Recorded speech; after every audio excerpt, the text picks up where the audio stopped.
한국에 여자 집사님 한 분이 계셨습니다. 이 집사님은 41살 된 집사님이신데 이분이 결혼 생활을 하면서 그동안 16년 동안 계속해서 남편에게 이혼을 요구했어요. 이혼해달라고.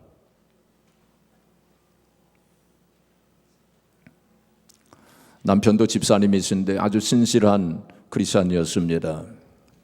이 남편이 그 아내에게 뭐 잘못한 것도 없는데 계속해서 이혼해달라고 이혼을 요구했어요. 근데 여자 집사님이 이제 상담을 받으면서 과거에 어떤 경험을 했는가 하는 것이 이제 그것을 알게 됐어요. 이 여자 집사님이 어렸을 적에 6살 때 그 아버지가 폐결핵으로 세상을 떠나셨습니다. 딸 셋을 놔두고. 근데 이 여자 집사님은 그 딸 셋 중에 맏딸이었습니다. 근데 2년 후에 그 엄마가 재혼을 했어요. 어느 날 이 맏딸이 보니까 엄마가 진한 화장을 하는 것을 보았습니다. 어린 아이였지만은 엄마가 우리를 버리고 떠나시려고 하는가 보다 하는 그런 생각을 했습니다. 아니나 다를까 외갓집에서 외할머니하고 외갓집 친척들이 와가지고 엄마를 데리고 가려고 하는데 이 아이가 엄마 치마꼬리를 붙잡고 엄마 가지마, 엄마 가지마 하면서 떼를 썼습니다. 그러자 외갓집 그 친척들이 그 아이의 손을 비틀어 가지고 떼어 놓았어요. 그리고 엄마는 매정하게도 그 딸 셋을 놔두고 떠났습니다. 이 아이는 마당에 대굴대굴 구르면서 엄마 가지마, 엄마 가지마. 이 동생들하고 내가 어떻게 살라고, 이 동생들하고 내가 어떻게 살라고 하면서 통곡을 하면서 울었습니다. 그러나 엄마는 떠났습니다. 그 일 후에 이 여자아이는 웃음을 잃었습니다. 그리고 말수가 적어졌습니다. 초등학교 다닐 때 그의 엄마가 몇 번 교문 앞에 왔습니다. 그 딸을 만나려고. 친구들이 말하기를 네 엄마가 교문 앞에서 너를 기다리고 있다 라고 말해줄 때마다 이 아이는 난 엄마가 없어, 내 엄마가 아니야, 내 엄마는 죽었어 하면서 소리치고 그 아이는 엄마를 만나지 않았습니다. 왜냐하면 엄마를 만난다 해도 또다시 헤어질 그 아픔을 도저히 감당할 수가 없었기 때문에 그 엄마를 만나지 않았습니다. 중학교 때도 엄마가 2-3번 찾아왔지만 그때마다 그 아이는 엄마를 만나지 않고 오히려 통곡을 하면서 울었습니다. 그 이후로 엄마는 찾아오지 않았습니다. 그 마음속에 그 여자의 그 사람의 그 마음속에 거절감의 상처가 그 마음속에 자리 잡게 되었습니다. 가까이 있는 사람이 나를 혹시 또 버리지 않을까, 내가 배신을 당하지 않을까 하는 거절감의 그 상처가 깊이 그 여자의 마음속에 자리 잡게 되었습니다. 그래서 성인이 된 후에도 친구를 사귈 때도 그는 얼마간 친구를 사귀다가도 그 마음속에 이 친구가 나를 버리지 않을까, 이 친구가 나를 배신하지 않을까 하는 그러한 두려움 속에서 그 친구에게 절교를 먼저 선언합니다. 자기를 보호하기 위해서. 그 심리학적으로는 자기 보호 그 기제, 자기 보호 본능 뭐 그런 거라고 말하지 않습니까? 자기 이거를 보호하기 위해서. 자기 너무나도 아프니까. 남편을 만나서 결혼 생활을 할 때에도 늘 그런 두려움이 있었습니다. 남편이 나를 떠나지 않을까, 남편이 나를 배신하지 않을까 하는 그러한 두려움 속에서 자기를 보호하기 위해서 먼저 이혼하자고 그렇게 요구를 해왔던 것입니다. 그래서 이 집사님은 이제 상담자를 만나서 상담을 하게 되고, 그리고 예수님의 사랑을 깨닫게 됩니다. 우리가 받는 상처는 다 불완전한 사랑에서 오는 상처입니다. 그 여자 집사님은 불완전한 그 엄마의 그 사랑으로 인해서 깊은 상처를 받았어요.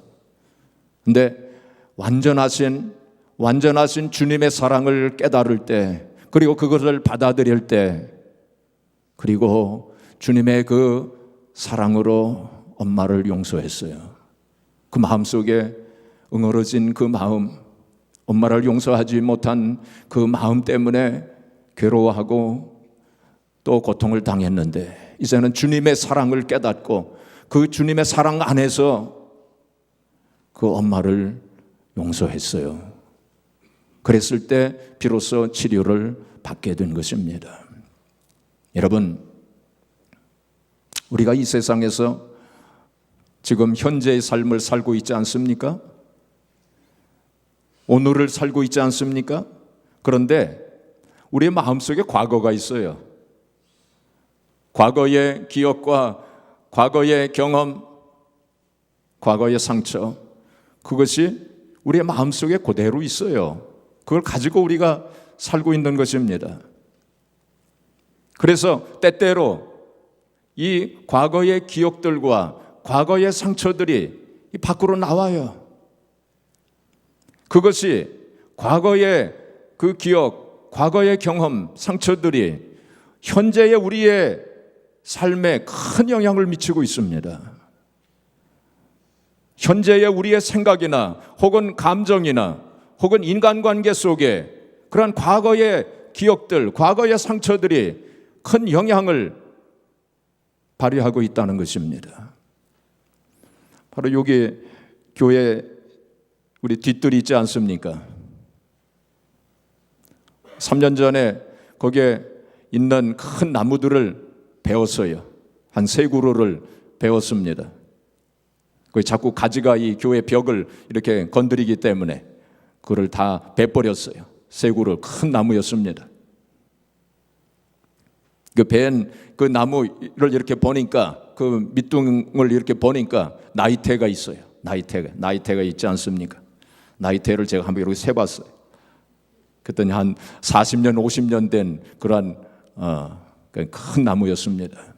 근데 나이테를 보니까 말이죠, 어떤 나이테는 좀 이렇게 넓게 되어 있고, 어떤 나이테는 아주 좁게 되어 있고, 뭐 그런 나이테가 있더라고요. 이 학자들에 의하면은 그 나이테는 그 나무에 자라온 환경을 말해주고 있다는 것입니다. 그러니까 날씨가 좋고 그리고 비가 많이 온 해는 나이테가 좀 넓게 이렇게 이루어진다는 거예요. 그리고 날씨가 몹시 춥고 그리고 또 비가 많이 오지 않은 그러한 해에는 이 나이테가 아주 좁게 나타난다는 것입니다. 산에 있는 나무들은 이게 산에 혹은 산불이 나게 되면 그것이 나이테에 나타난대요. 혹은 그 산에 무슨 홍수가 또 크게 났다든지, 아주 큰 폭풍우가 나타났다든지, 그렇게 되면 그게 나이테에 거기에 나타나 있다는 것입니다. 마찬가지로 우리의 심령, 우리의 마음속에도 그런 기억들이 있어요. 그런 흔적들이 있어요. 과거에 우리가 경험했던, 과거에 우리가 상처받았던 그러한 것들이 우리의 마음속에 고스란히 남겨져 있다는 것입니다. 그래서 우리가 오늘을 사는 우리의 삶 속에 그러한 것들이 큰 영향을 미치게 된다는 것입니다. 특히 힘든 일, 어려운 일, 충격적인 일을 만나게 되면 그것이 밖으로 표출되게 돼 있어요. 그게 밖으로 나타나게 된다는 것입니다. 이 세상에 사는 사람들 가운데 과거에 상처가 없는 사람은 한 사람도 없을 것입니다. 우리가 인생을 살면서 부당한 대우를 받았다든지, 어릴 적에 성적 학대를 받았다든지, 혹은 배신을 경험하였던, 다른 사람들에게 이용당할 경험이 있다든지, 혹은 사기를 당했다든지, 혹은 사랑을 받지 못했다든지, 혹은 차별을 당했다든지, 왕따를 당했다든지, 요즘 말로, 혹은 무시를 당하며 살았다든지, 그러한 모든 것들이 다 우리의 상처, 우리의 과거의 그런 상처로 지금 다 남아있다는 것입니다. 이런 경험들은 우리 속에서 없어지지 아니하고 원한과 분노와 자기 비하라는 독을 만들어내고 그 독이 상처를 만들어낸다는 것입니다. 이 상처가 아프기 때문에 우리가 잊어버리려고 한대요. 그래서 그걸 잠재의식 속으로 계속 집어넣는 거예요. 그래서 나는 그걸 다 잊어버렸다고 생각하지만 사실은 잊어버려진 게 아니에요. 그게 잠재의식 속으로 들어가 있는 거예요. 그래서 기회가 되면, 어떤 계기가 되면 그것이 계속 우리 밖으로 나오게 되는 거예요. 그래서 그것이 우리 행동 속으로 나타나게 되고 우리의 말 속에 나타나고, 그래서 우리를 괴롭히고 또 우리를 불행하게 만들고, 더 나아가서는 내 주변에 있는 사람들을 괴롭히고 내 주변에 있는 사람들을 불안하게 만들고 그렇게 만드는 것입니다. 우리 마음속에 있는 이 상처는 독과 같아서 독이 얼마나 우리를 해롭게 합니까? 그래서 우리가 이 상처를 치료해야 돼요. 이 독을 치료해야 돼요.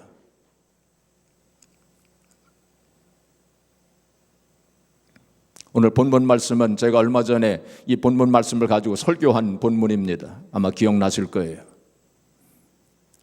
오늘 본문에 보면 이스라엘 백성들이 애굽에서 나와가지고 광야를 지나면서 길이 안 좋아서 아마 길이 험하고 힘들었던 것 같습니다. 그래서 불평을 늘어놓기 시작을 했어요. 이스라엘 백성들이 하나님과 모세에 대해서 원망 불평을 늘어놓기 시작을 했습니다. 우리가 애굽에서 잘 살고 있었는데 뭘 잘 살기는 뭘 잘 살았습니까? 우리를 끌어다가 이 광야에서 우리를 죽이려고 한다 그랬어요.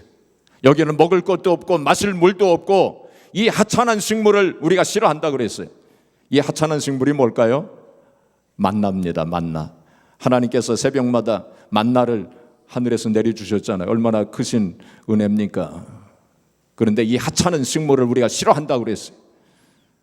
그러면서 하나님 앞에 원망 불평, 모세한테 원망 불평을 늘어놓았어요. 그때 하나님께서 뭐를 보내셨어요? 불뱀을 보내셨다고 그랬어요. 불뱀을 보내셨어요. 불뱀엔 독이 있지 않습니까? 그래서 이 불뱀에 물려서 많은 사람들이 죽었고 또 죽어가고 있었습니다. 그제서야 백성들이 모세에게 와가지고 우리가 하나님과 당신에게 원망하는 죄를 지었습니다. 그러니 우리를 위해서 하나님께 기도하셔서 이 뱀들을 다 없애주시옵소서, 없애달라고 그렇게 기도 요청을 했어요. 그래가지고 모세가 하나님 앞에 기도했을 때 하나님께서 모세에게 뭐라고 말씀하셨냐면은 불뱀을 만들어라. 불뱀을 만들어라. 그래서 그것을 장대 높이 메어달아라. 그걸 보는 사람들마다 살아나리라 하고 하나님께서 그렇게 말씀하셨습니다. 그래서 모세가 놋으로 뱀을 만들었죠. 그게 놋뱀입니다. 놋뱀을 만들어서 장대에 높이 매달았을 때 그걸 보는 사람들마다 살아났다 하는 것이 오늘 본문의 내용입니다. 제가 얼마 전에 이 본문을 가지고 설교할 때 바로 십자가의 구원, 이것은 바로 십자가의 구원이라고 그런 말씀을 드렸죠. 요한복음 3장 14절부터 16절 지난번에 봉독한 말씀이지만 또 봉독하겠습니다. 같이 읽겠습니다. 모세가 광야에서 뱀을 든 것 같이 인자도 들려야 하리니 이는 그를 믿는 자마다 영생을 얻게 하려 하심이니라. 하나님이 세상을 이처럼 사랑하사 독생자를 주셨으니 이는 그를 믿는 자마다 멸망하지 않고 않고 영생을 얻게 하려 하심이라. 예수님께서 하신 말씀이에요. 모세가 뱀을 든 것, 노뱀을 든 것 같이 인자도 들려요. 인자는 예수님을 가리킵니다. 예수님 자신을 가리키는 것이죠. 예수님께서 바로 십자가에 달려 돌아가실 것을 말씀하신 거죠. 바로 그 예수님께서 십자가에 달려 돌아가심으로 말미암아 우리의 죄를 담당하시고 그래서 우리를 구원하실 것을 말씀하신 것입니다. 바로 영의 구원, 십자가의 구원은 바로 영의 구원이라고 할 수 있어요. 우리의 영을 구원하신 것입니다. 오늘은 이 본문, 똑같은 본문 말씀을 가지고 조금 관점을 달리 해가지고 혼의 구원에 대해서 좀 같이 생각해 보려고 하는 것입니다. 이 혼이라고 하는 것은 우리의 마음, 우리의 감정, 우리의 인격을 의미합니다. 지정의, 그것을 인격이라고 말합니다. 하나님께서는 우리의 영을 치료해 주시고 구원해 주시고 우리의 혼을 치료해 주시고 구원해 주시고 우리의 육신을 치료해 주시고 구원해 주시기를 원하시는 거예요. 그래서 이 혼의 구원, 혼의 치료에 대한 말씀 우리 같이 생각해 보겠습니다. 여기 이스라엘 백성들이 광야에서 힘든 일을 만났어요. 그때에 아까 말씀드린 것처럼 과거에 그 쓰라렸던 그 상처가 되살아나게 된 거예요. 이스라엘 백성들이 애굽에서 종살이 할 때 얼마나 쓰라린 경험들을 많이 했겠습니까? 노예로 살지 않았어요. 종으로 살았어요. 그때 얼마나 부당한 대우를 많이 받았겠습니까? 그때 얼마나 인권 침해를 많이 경험했겠습니까? 그 상처가 된 거예요. 그게 얼마나 많은 상처를 남겼겠어요. 그러니까 광야를 지나면서 그 상처가 되살아나기 시작을 했어요. 그래서 분노와 원한으로 그것이 표출되기 시작했던 것입니다. 원망으로 하나님을 원망하고 모세를 원망하는 것으로 그렇게 나타나게 된 거예요. 그랬을 때에 불뱀이 나타나지 않았습니까? 불뱀은 독이 있어요. 바로 우리의 상처가, 과거의 상처가 독이 된다는 것입니다. 그래서 불뱀 물려서 사람들이 죽었어요. 우리의 마음속에, 여러분들의 마음속에 있는 기억들 속에, 잠재의식 속에 있는 그러한 상처들이 독을 뿜어내고 있어요. 계속 독을 뿜어내고 있어요. 여러분들을 해롭게 만들어요. 우리 자신을 해롭게 만들어요. 우리를 죽여요. 독이 있기 때문에. 결국 하나님께서 모세를 통해서 노뱀을 만들어서 높이 매달았을 때 그 노뱀을 보는 사람들마다 살아났어요. 여기서 노뱀은 누구를 가리키느냐 하면 예수 그리스도를 의미하고 있습니다. 예수님께서 바로 우리의 죄를 짊어지시고 우리 대신 저주를 짊어지시고 십자가 위에서 죽으신 것을 의미하고 있어요. 갈라디아서 3장 13절 우리 같이 또 보겠습니다. 같이 읽겠습니다. 그리스도께서 우리를 위하여 저주를 받은 바 되사 율법의 저주에서 우리를 속량하셨으니 기록된 바 나무에 달린 자마다 저주 아래에 있는 자라 하였습니다. 지난번에 제가 설교할 때 이 나무가 십자가를 의미한다고 그랬어요. 그렇죠?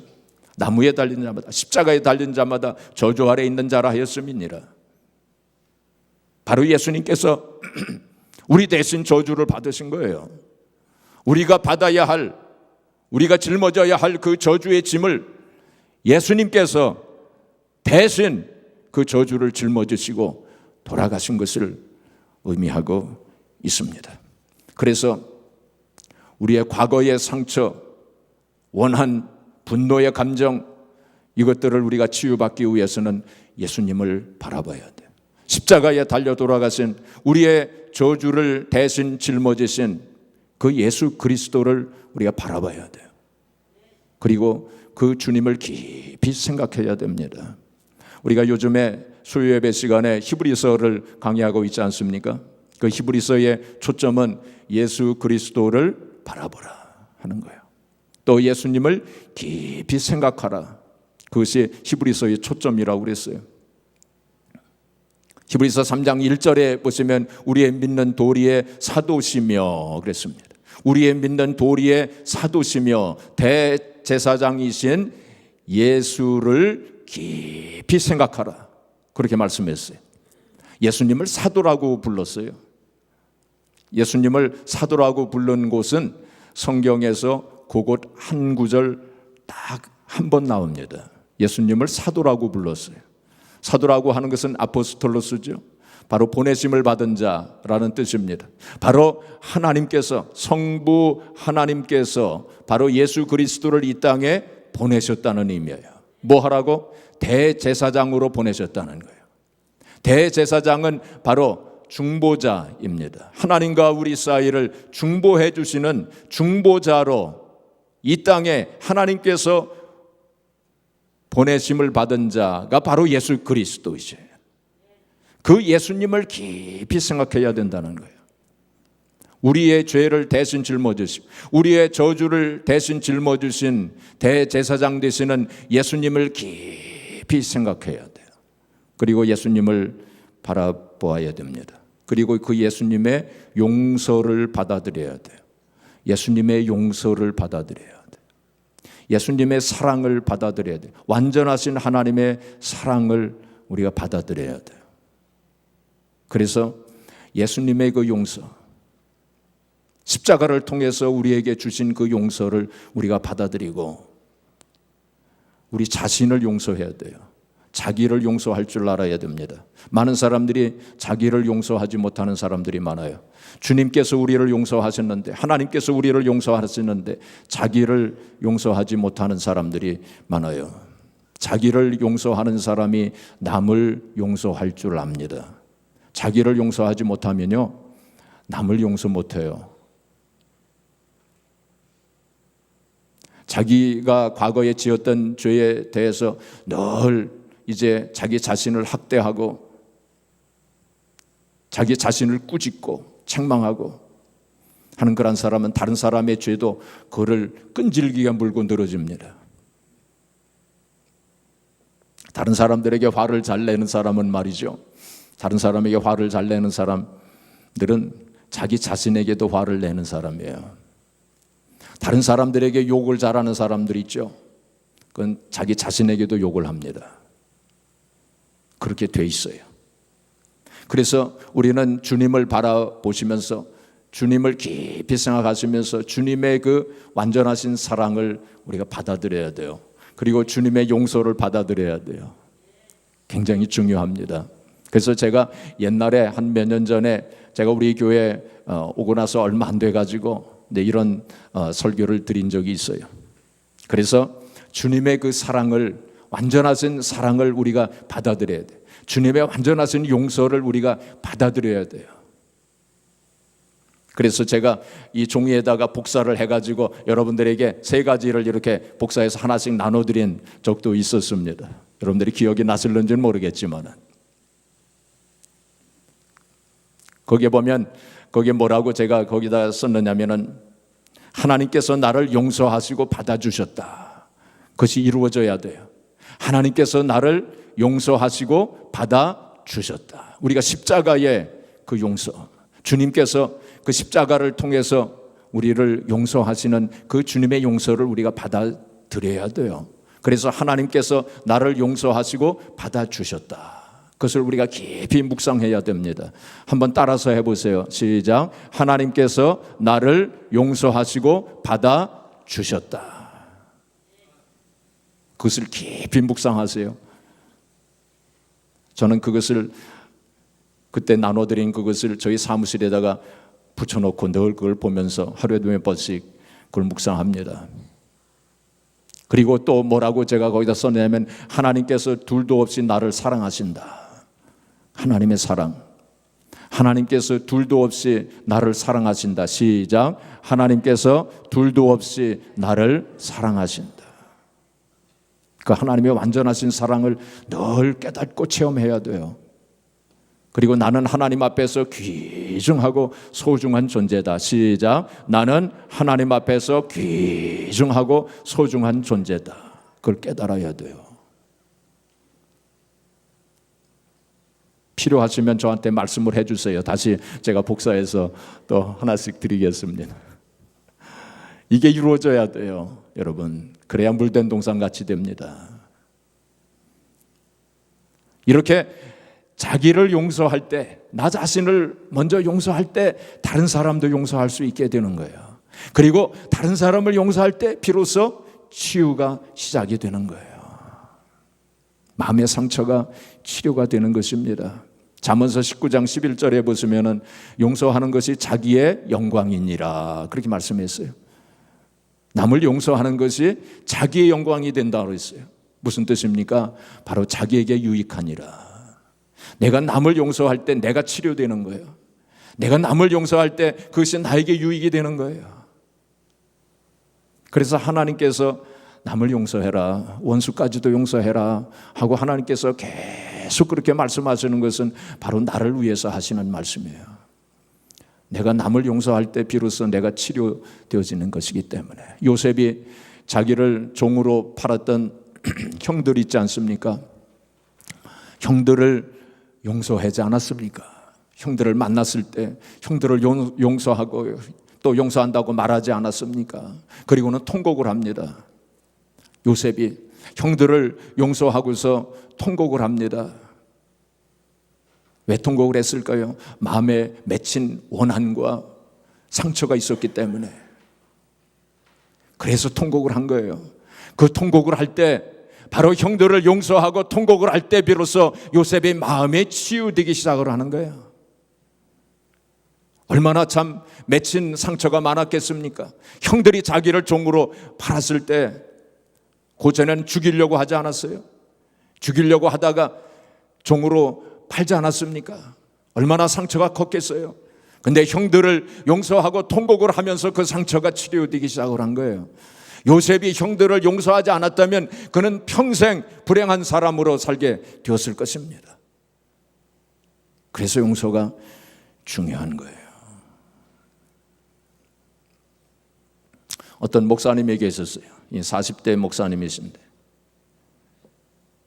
이분이 캐나다 유학을 하고 한국에 돌아와서 교회를 맡아서 이제 시무를 하게 됐습니다. 그런데 그 교회에는 12분의 장로님이 계셨어요. 그런데 그 중에 한 분이 사사건건 목사님과 부딪혔어요. 그래서 참으로 힘들게 목회를 이제 하셨는데 목사님이 이제 강대상에서 이렇게 설교를 하면 장로님은 회중석에서 신문을 펼쳐들고 신문을 읽습니다. 목사님이 설교 원고를 한 장 넘기면 그 장로님도 신문을 한 장 이렇게 넘겨서 그리고 목사님이 설교를 다 마치면 이제 그 장로님도 신문을 접었습니다. 그렇게 사사건건 부딪혔어요. 결국 목사님이 병이 났어요. 입원을 하셨어요. 근데 그 장로님도 그 후에 이제 암으로 돌아가셨어요. 그리고 그 목사님은 다른 교회로 이제 또 이제 부임을 이제 하셨는데 나중에 알게 된 사실입니다. 그 장로님이 어떤 인생을 사셨는지, 어릴 적에 어떤 경험이 있었는지 그것을 목사님이 나중에 알게 되고 많이 후회를 했답니다. 그 장로님은 아주 무서운 아버지 밑에서 자랐어요. 어릴 적에. 그래가지고 그 아버지가 매일같이 때렸어요. 이 아이를 매일같이 때렸어요.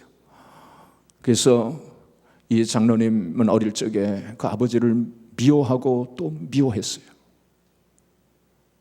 그리고 아버지를 원수같이 생각했습니다. 그리고는 그 아버지는 돌아가셨어요. 그 장로님은 아버지와 화해하지 못하고 그 아버지는 세상을 떠나고 말았어요. 그 아들에게 얼마나 깊은 상처가 생겼겠습니까? 그 깊은 상처가 그 인생 속에 그 마음, 그 말, 행동 속에 나타나게 되는 거예요. 그래가지고 이 장로님은 이제 다 장성한 후에도 이 위에 있는 사람, 이 권위자에 대한 반발심, 그것이 생기게 된 거예요. 그래가지고 이 목사님에게도 그런 반발심이 생긴 거예요. 그래서 어떻게 해서라도 꺾으려고, 자기보다 위에 있는 사람은 어떻게 해서라도 꺾으려고, 그 아버지를 미워했던 그 마음, 아버지를 원수같이 생각했던 그 마음이 그렇게 표출이 된 거예요. 그게 얼마나 참 불행하게 사셨겠습니까? 그리고 얼마나 많은 사람들, 주변에 있는 사람들을 또 힘들게 했겠습니까? 목사님이 그걸 나중에서야 장로님이 그런 인생을 사셨다고 하는 것을 알게 되었어요. 그래서 목사님은 좀 더 사랑을 가지고 그 장로님을 대했더라면, 그리고 그 장로님을 치유해 드렸더라면 얼마나 좋았을까. 그걸 생각하면서 많이 후회했다는 것입니다. 그 장로님이 만일 그 아버지를 용서할 수 있었다면, 살아생전에 그 아버지를 용서했더라면 그렇게 살지 않으셨을 텐데, 얼마나 안타까운 일입니까?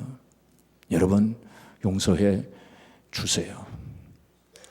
예수님의 그 사랑, 완전하신 사랑을 깨닫고 또 주님의 그 용서를 받아들여서 나 자신을 용서하고, 더 나아가서는 나를 괴롭혔던 사람, 나를 힘들게 했던 사람, 나에게 상처를 준 사람, 나에게 손해를 준 사람, 그런 사람들 용서하세요. 용서하지 않으면 여러분들이 힘들어요. 그것이 계속 독을 뿜어내니까. 그리고 다른 사람들도 괴롭혀요. 자, 마지막으로 이제 털어놔야 돼요. 털어놔야 돼요. 우리의 마음의 상처를 털어놔야 돼요. 하나님께, 물론 하나님께 먼저 털어놔야 되겠죠. 그렇죠? 우리가 기도하면서 솔직하게 하나님 앞에 다 털어놓으세요. 그리고 또 다른 사람들에게도 그를 털어놓으세요. 기회를 봐서. 물론 사람을, 그 상대방을 잘 좀 생각해서 털어놔야 됩니다. 아무나 털어놓으면 또 문제가 될 수 있어요. 좀 영적으로 성숙한 사람에게, 그걸 받아줄 수 있는 사람, 이해해 줄 수 있는 사람, 함께 울 수 있는 사람을 찾아서 그 사람에게 털어놓으세요. 어떤 목사님 얘기 하나만 더 하고 마치겠습니다. 어떤 이분도 40대 목사님이신데, 이분은 미국에 유학을 하신 분이에요. 근데 목사님인데 별명이 2개가 있었어요.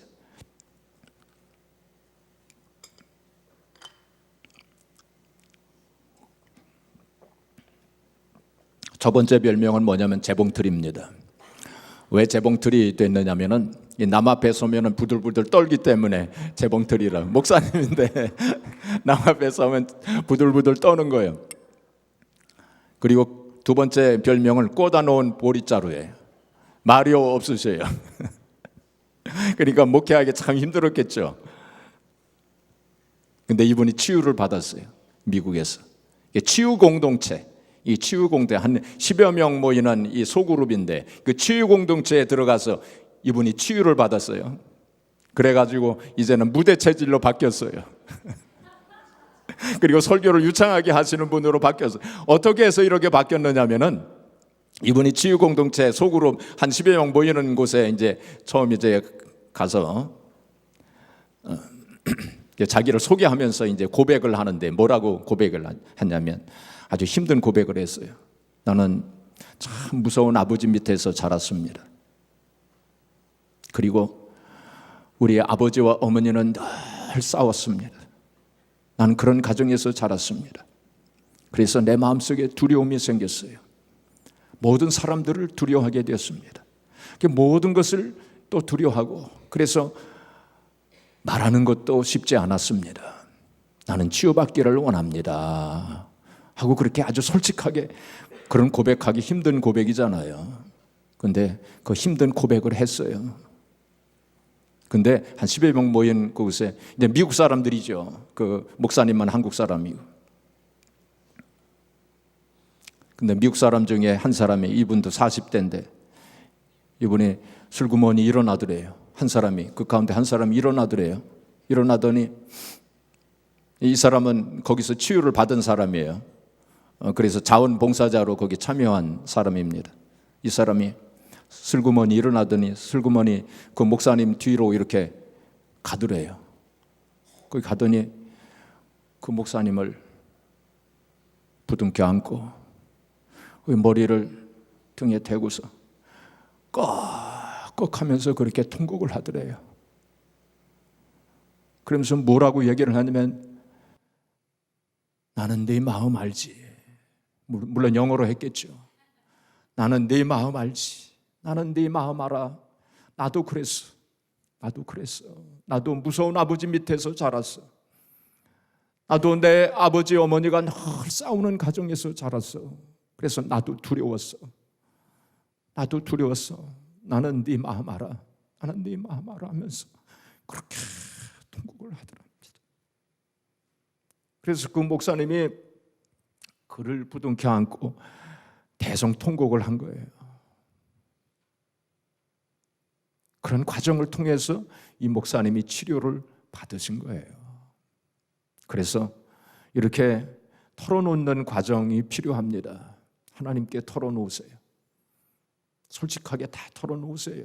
여러분들의 그 응어러진 마음, 그 상처를 다 털어놓으세요. 그리고 또 사람들에게도 믿을 만한 사람을 찾아서 그 사람에게 털어놓으세요. 그게 치료의 과정이 됩니다.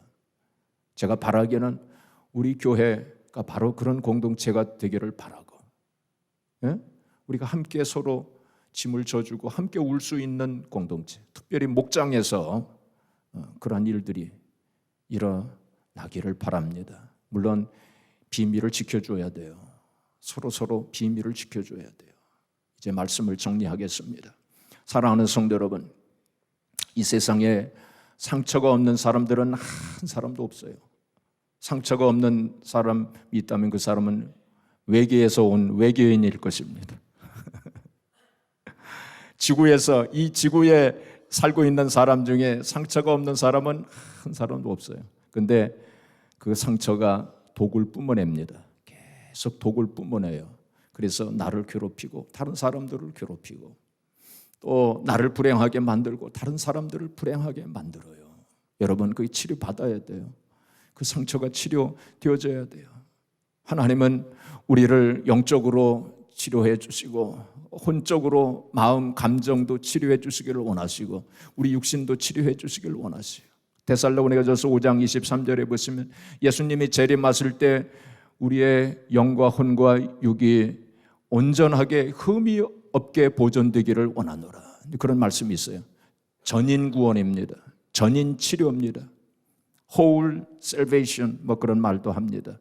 우리가 영혼 육이 구원받아야, 영혼 육이 치료받아야 돼요. 하나님께서는 우리의 마음도, 우리의 감정도, 우리의 마음의 상처도 치료하시기를 원하시는 거예요. 주님께서 우리의 저주를 짊어지시고 우리의 상처를 짊어지시고 십자가 위에서 죽으셨는데 바로 그 예수 그리스도를 바라보시고 깊이 생각하시는 가운데 그 주님의 완전하신 사랑, 주님의 완전하신 용서를 받아들이시기를 바랍니다. 그래서 자기를 먼저 용서하세요. 여러분, 자신을 용서하세요. 우리가 하나님 앞에서 내가 귀중하고 소중한 존재임을 깨달으시길 바랍니다. 그래서 그 사랑 가지고 그 용서 가지고 남을 용서할 수 있는 데까지 나아가야 돼요. 남을 용서하세요. 어떤 사람이라도 다 용서하세요. 그거 붙들고 있지 마세요. 그 상처 붙들고 있지 마세요. 다 용서하세요.